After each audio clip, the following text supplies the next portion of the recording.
My wife stopped me from entering our house to ask, "What did you do with my sister?" "I didn't do anything to your sister." I trailed off when I saw Mariella, her hoe of a sister, through the crack of the door. She was crying on our couch while their father Edgar rubbed her back. Mascara streaked down Mariella's face, and she was clutching a tissue box like it was a D.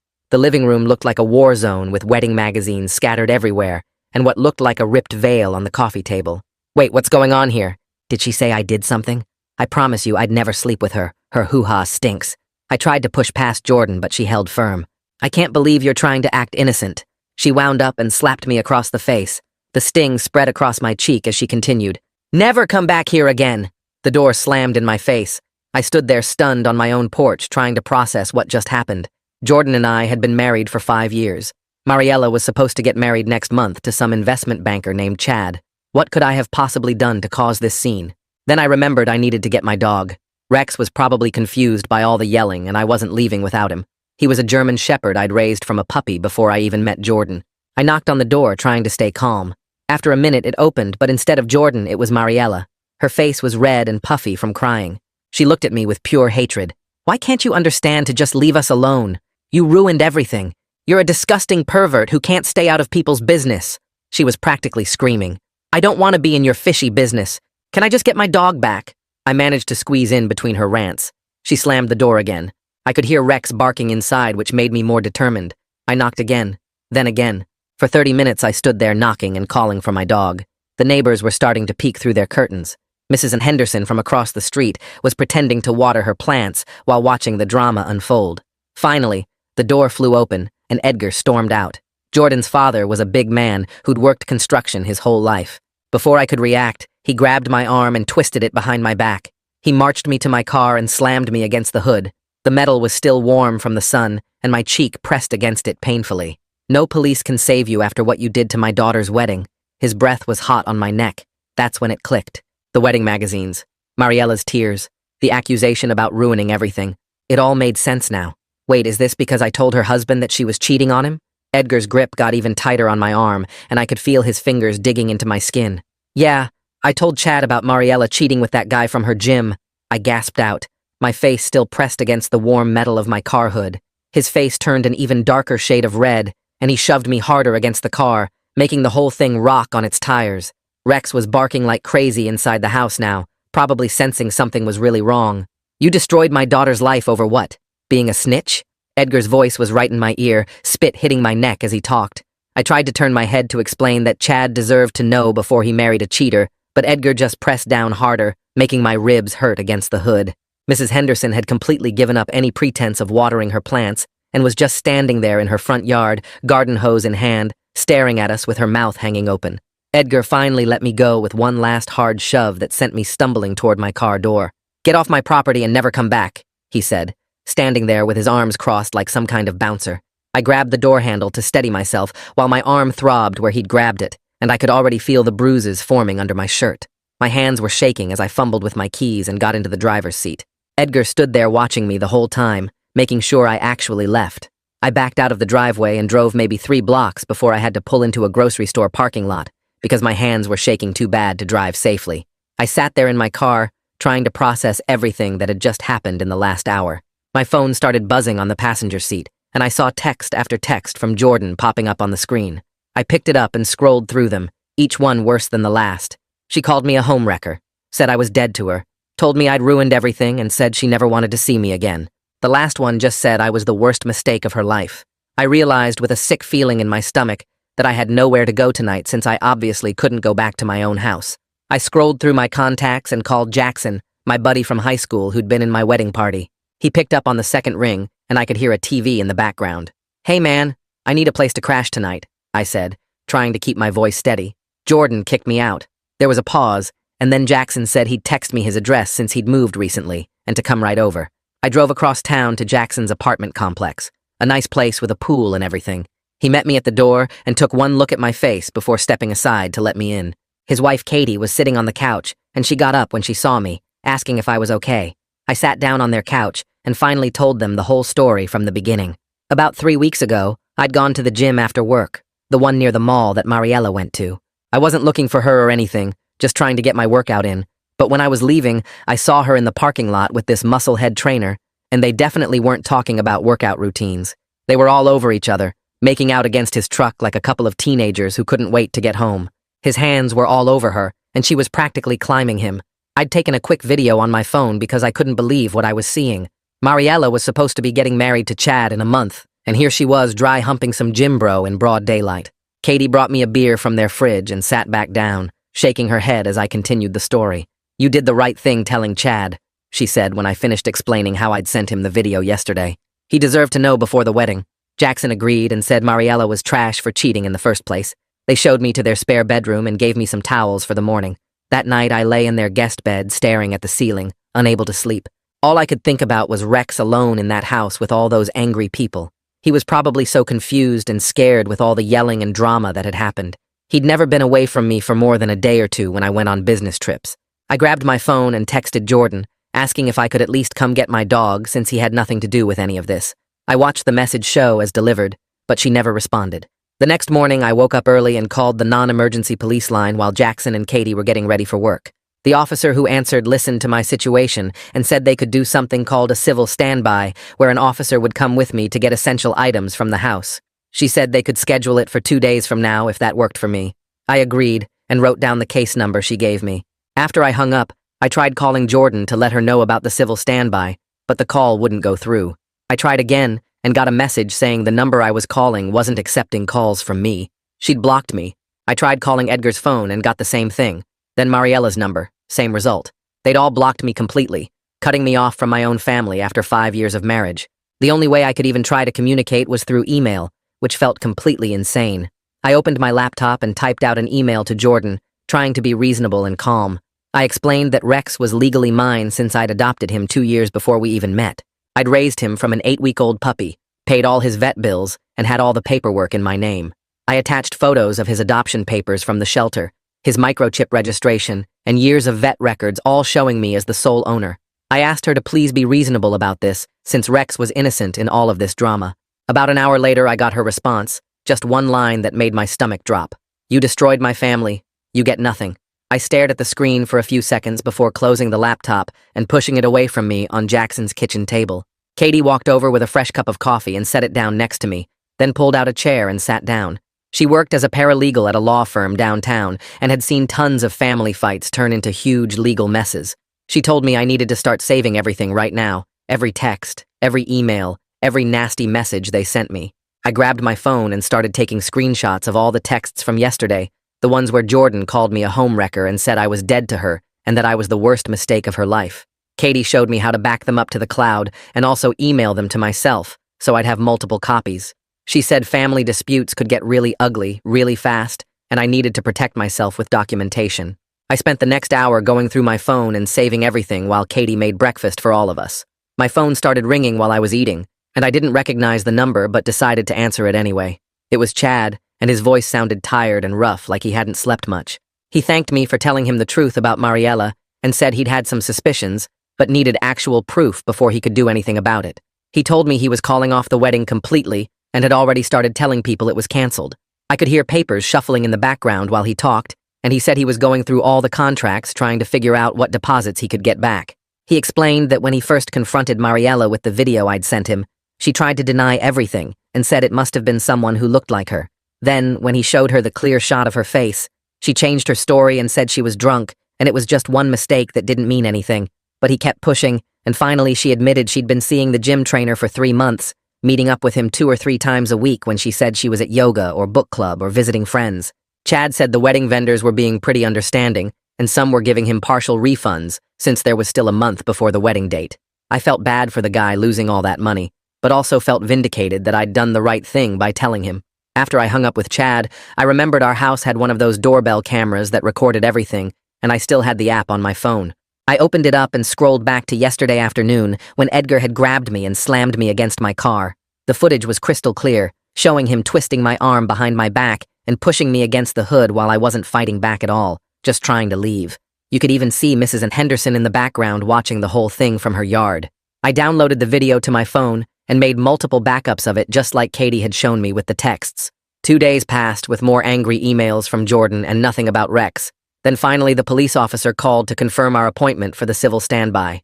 I drove to my house and met the officer in front, a young guy who looked like he'd rather be anywhere else but here dealing with domestic drama.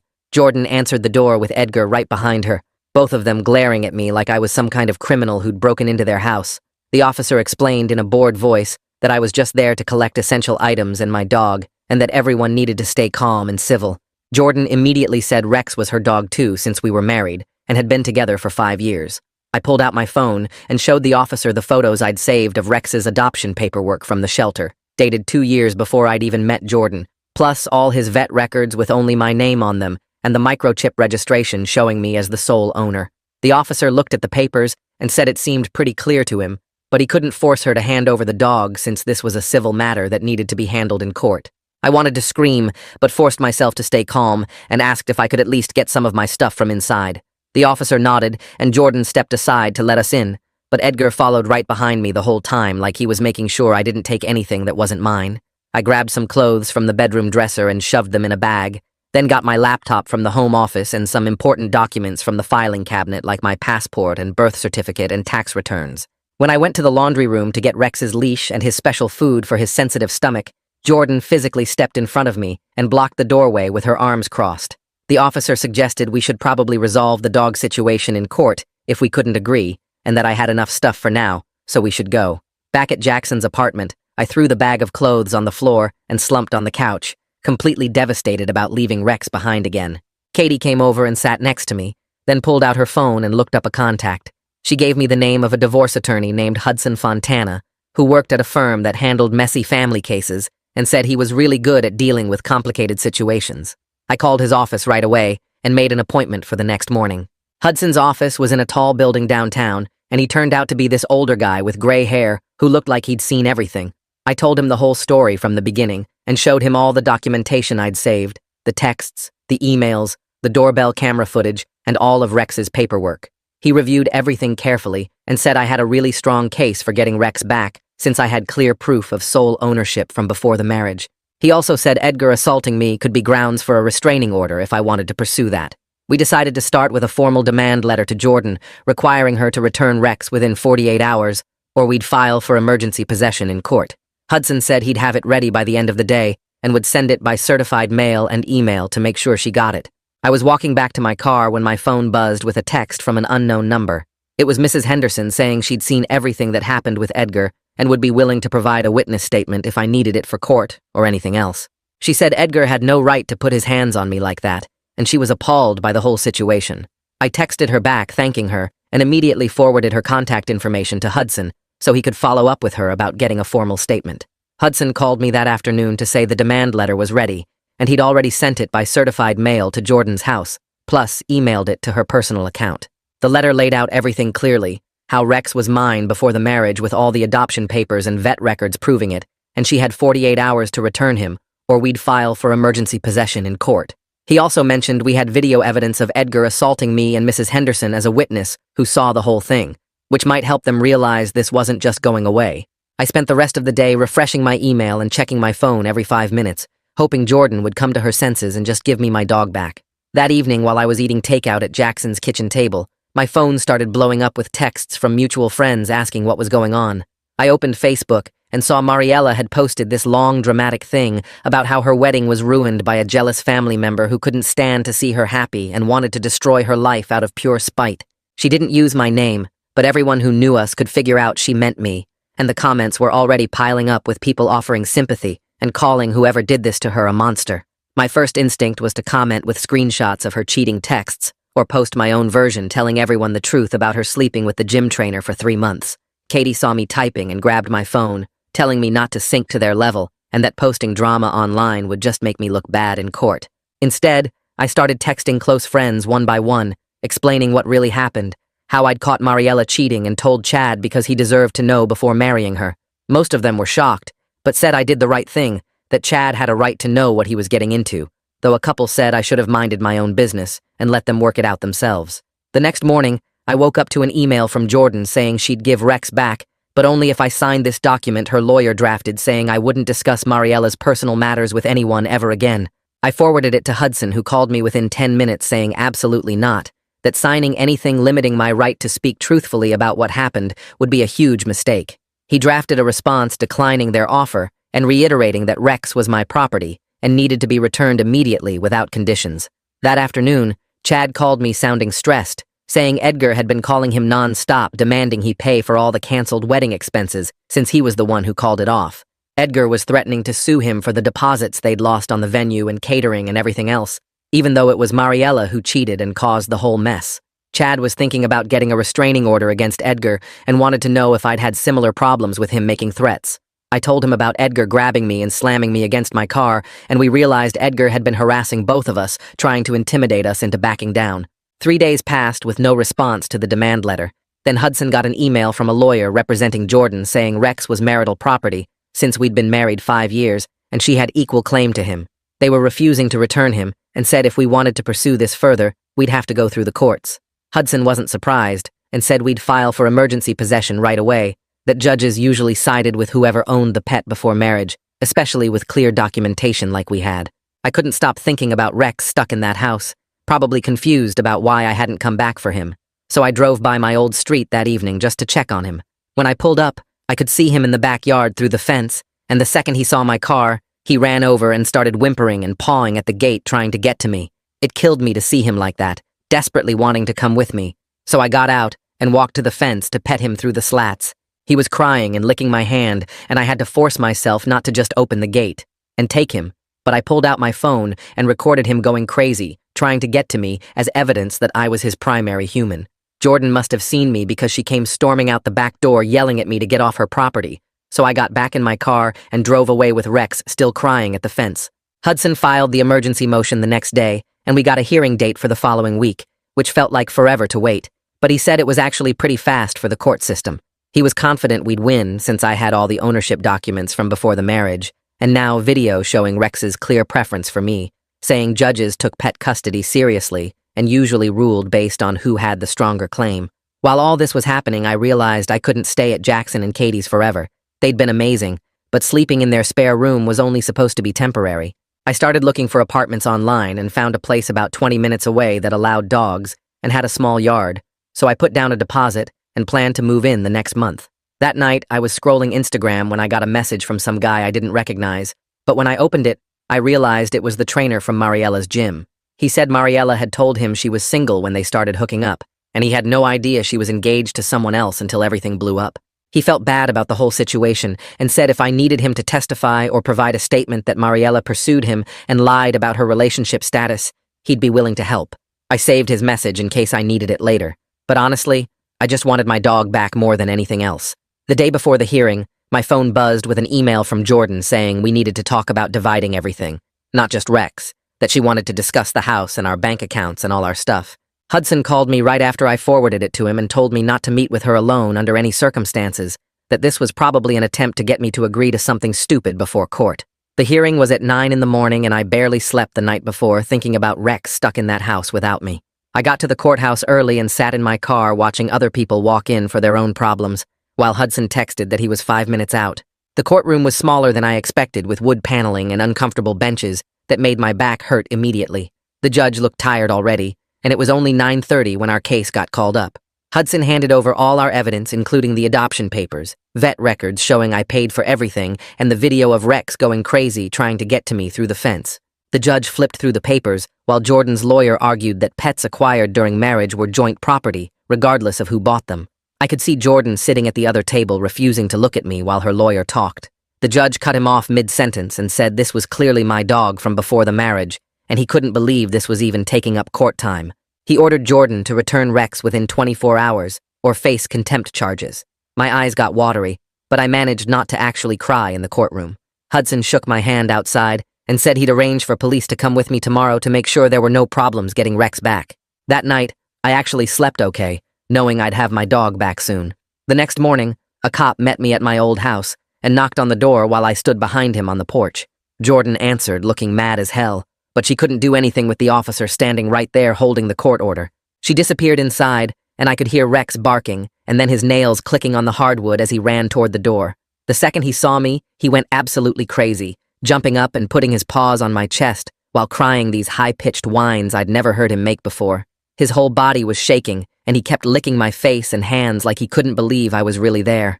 Jordan stood in the doorway with tears running down her face, but they looked more mad than sad, like she was crying from being so angry about losing. Edgar wasn't there this time, which was probably smart since the cop was watching everything. I clipped Rex's leash on and grabbed his food and bowls that Jordan had put in a bag by the door. Rex pressed against my leg the whole walk to the car, like he was scared I might disappear again.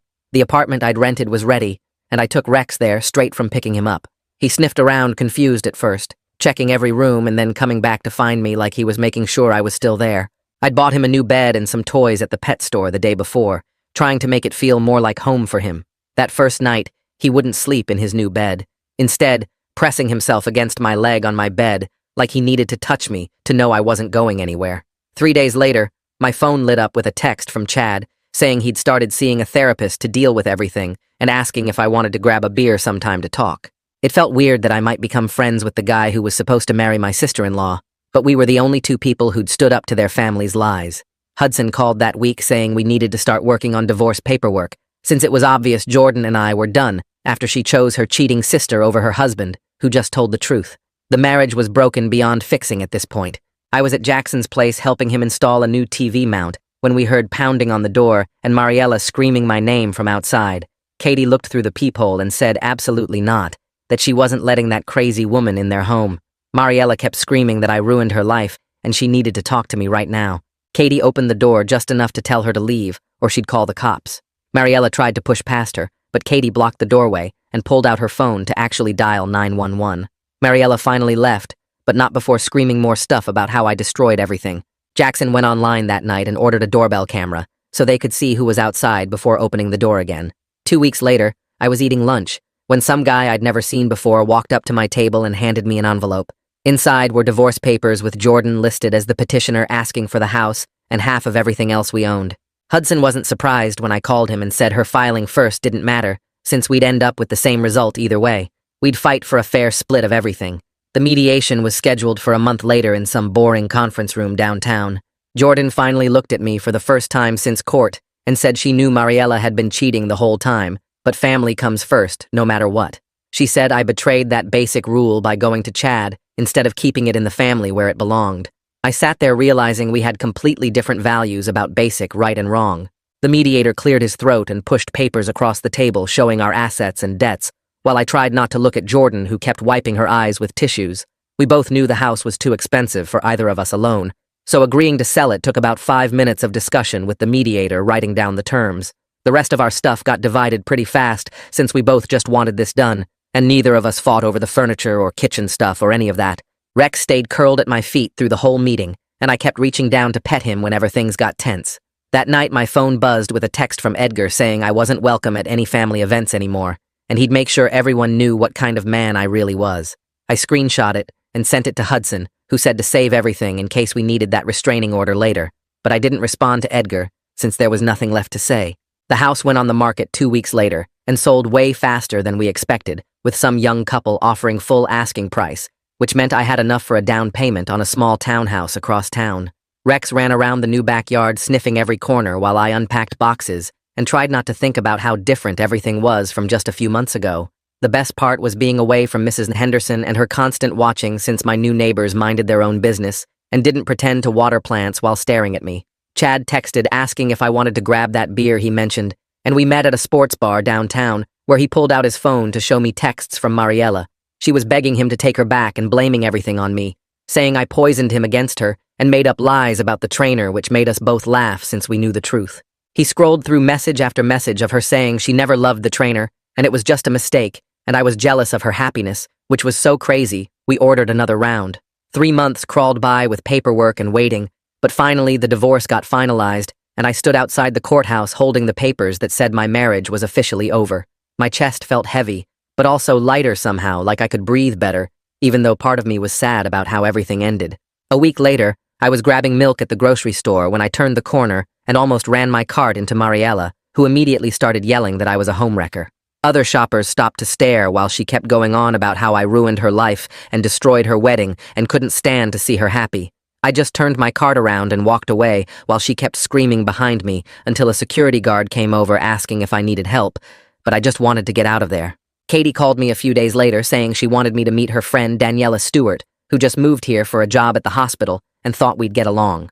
We all met at the dog park, where Daniela brought her golden retriever Bailey, who immediately started playing with Rex, like they'd known each other forever. Daniela and I talked about dogs and hiking trails, and she laughed when I told her about Rex being held hostage during the divorce, which led to me explaining the whole crazy story. She couldn't believe I got punished for telling the truth about Mariella cheating and said her ex had cheated too, so she understood wanting honesty in relationships. We started meeting at the dog park regularly, and then grabbing coffee after, while Rex and Bailey played, until one day she suggested we try dinner without the dogs. Both of us moved slow since we'd been burned before, but it felt nice talking to someone who valued the same things I did about trust and honesty. She thought the whole family choosing lies over truth was insane, and said she would have done the same thing telling Chad about the affair. 6 months after everything blew up, I got mail from Chad with a fancy envelope inside containing a wedding invitation to his marriage to someone named Sarah he met at his therapy group. He wrote a note on the invitation saying I gave him the gift of truth, and he'd always be grateful for saving him from a marriage built on lies. I asked Daniela if she wanted to go as my date, and she said yes immediately since she wanted to see how this whole crazy story wrapped up. The wedding was beautiful and small, with maybe 50 people in a garden venue downtown where Chad looked happier than I'd ever seen him. Mariella obviously wasn't there, but I heard from someone at the reception that she was still single and bitter about everything. The trainer had dumped her after finding out she lied about being single when they met, and now she was alone, blaming everyone but herself for how things turned out. 3 weeks after Chad's wedding, my phone buzzed with a text from Jordan saying she missed Rex and wanted to visit him. I stared at the message for a minute before deleting it without responding. She made her choice when she picked her lying sister over our marriage, and Rex was perfectly happy living with me. The next morning, I was making coffee when Katie called to tell me Edgar had a heart attack and was in the hospital. Despite everything he'd done, I went to the card store and picked out a simple get well card that just said I hoped he recovered. I mailed it to the hospital without a return address, since I didn't want any drama, but felt like doing the right thing. 2 days later, Jordan texted me saying not to bother pretending to care about her father, and that my fake sympathy wasn't welcome. I realized then that some bridges were completely burned and could never be rebuilt, no matter what. Edgar did recover after a week in the hospital, but the whole family situation had taken its toll on everyone involved.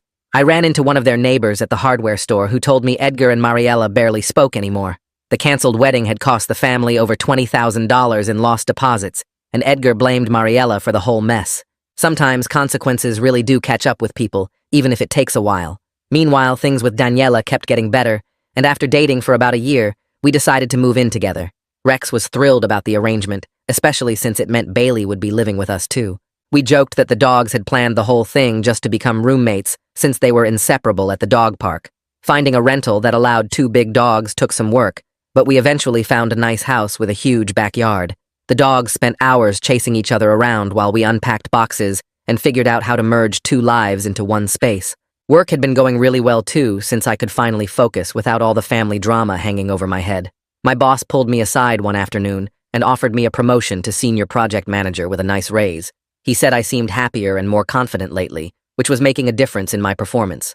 Standing up for the truth, even when it cost me my marriage, had actually made me stronger as a person. A few months after the promotion, Jackson called with big news that Katie was pregnant, and they wanted me to be the godfather. They came over for dinner, and Katie said watching me handle the divorce with dignity had shown them what real character looked like. Rex seemed to understand something special was happening and kept sniffing Katie's belly like he knew there was a baby in there. I was honored they wanted me involved in their kid's life after everything they'd done for me during the divorce. Time kept moving forward, and before I knew it, 2 years had passed since that crazy day Jordan kicked me out. Daniela and I decided to get married in a small ceremony with just our close friends and family. Chad and his wife Sarah said they wouldn't miss it for anything, since our whole group had bonded over surviving relationship disasters. We kept the guest list under 30 people and held it in the backyard of the house we'd just bought together. The morning of the wedding, I was getting ready when I realized Rex needed to be part of the ceremony somehow. Katie suggested making him the ring bearer and found a little bow tie and a special pouch for the rings. Watching Rex trot down the aisle with that bow tie and the rings made everyone smile and laugh. As he walked toward me with his tail wagging, I thought about how telling the truth about Mariella had cost me one family. But standing there watching Daniela walk toward me with Bailey as her flower dog, I realized I'd gained something better. This new family was built on honesty instead of lies, and protecting each other instead of covering up bad behavior.